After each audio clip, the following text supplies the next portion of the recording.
आज हम कक्षा 12वीं अर्थशास्त्र का पेपर देख रहे हैं। सभी सेट एक जैसे थे, प्रश्नों का क्रम अलग अलग था। प्रश्न क्रमांक 1 है, रिक्त स्थानों की पूर्ति कीजिए। कुल संप्राप्ति वक्र का ढाल सदैव होता है, तो सकारात्मक। पूर्ति का नियम वस्तुओं पर लागू नहीं होता, तो नीलाम की जाने वाली। तीसरा है, पूर्ण प्रतिस्पर्धा बाजार में विक्रेता वस्तुओं का विक्रय करते हैं, तो इसका जाएगा समान। चौथा है, कृषि समर्थन कार्यक्रम द्वारा सरकार कुछ कृषि पदार्थों के लिए तय की गई कीमत का तय कर देती है, तो न्यूनतम समर्थन मूल्य। पांचवा है, जॉन मेनार्ड क्रीन्स की प्रसिद्ध पुस्तक the general theory of employment, interest and money का प्रकाशन सन में हुआ 1936। गुणक एवं सीमांत उपभोग प्रवृत्ति के बीच संबंध पाया जाता है, तो सीधा या प्रत्यक्ष। दूसरा प्रश्न है, सत्य या असत्य लिखिए। दीर्घकाल में उत्पादन के सभी साधन अपरिवर्तनशील होते हैं, तो पहला असत्य है। दूसरा, संतुलन की स्थिति में फर्म अधिकतम लाभ प्राप्त कर सकती है, तो यह सत्य है। तीसरा है, उपभोग व्यय बराबर स्वतंत्र उपभोग धन प्रेरित उपभोग, तो यह सत्य है।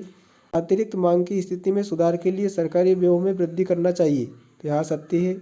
संसद में बजट भाषण गृह मंत्री द्वारा दिया जाता है, तो यह असत्य है। आय, उत्पादन, रोजगार सिद्धांत समष्टि अर्थशास्त्र की शाखा नहीं है, तो यह असत्य है।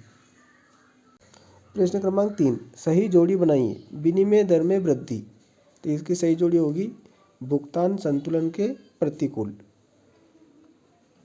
विनिमय दर में कमी, भुगतान संतुलन के अनुकूल, इसकी सही जोड़ी होगी। राजकोषीय उपाय, इसकी सही जोड़ी होगी करारोपण नीति। मौद्रिक उपाय, खुले बाजार की क्रियाएं। पांचवा है, कोक एवं पेप्सी, स्थानांतरण वस्तुएं। पेन एवं स्याही, पूरक वस्तुएं।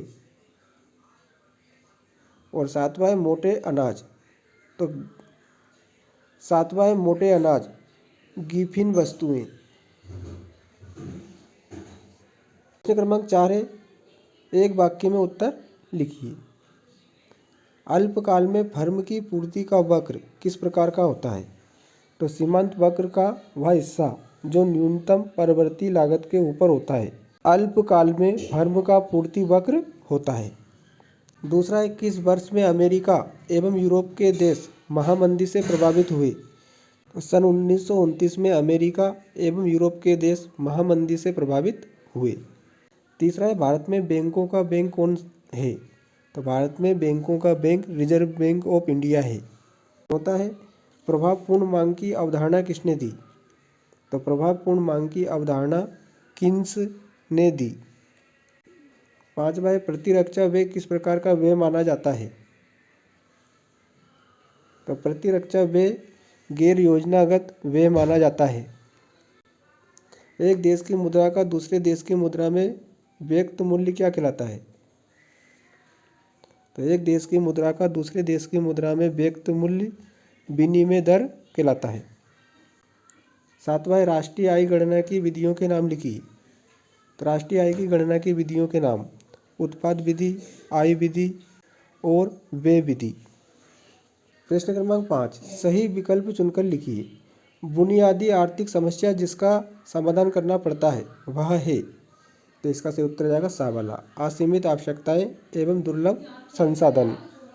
विलासिता की वस्तुओं की मांग की लोच होती है, तो अत्यधिक लोचदार। कुल लागतें होती हैं, तो इसका सा उत्तर हो जाएगा कुल स्थिर लागत एवं कुल परिवर्ती लागत का योग। चौथा प्रश्न है, निम्नलिखित में से साधन आय कौन सी है, तो इसका जाएगा ब्याज। उपभोग फलन है, तो आय तथा उपभोग में संबंध। एक सरकारी बजट में राजस्व घाटा रुपये 20,000 करोड़ तथा उधारी रुपये 50,000 करोड़ है, तब वित्तीय घाटा होगा, तो 70,000 करोड़। तो आज हमने वार्षिक परीक्षा कक्षा 12वीं अर्थशास्त्र का पेपर देखा। सुनिश्चित प्रश्न उत्तर देखे तो आप चेक कर सकते हैं कि आपने कितने नंबर के सही किए हैं। वीडियो को अंत तक देखने के लिए धन्यवाद।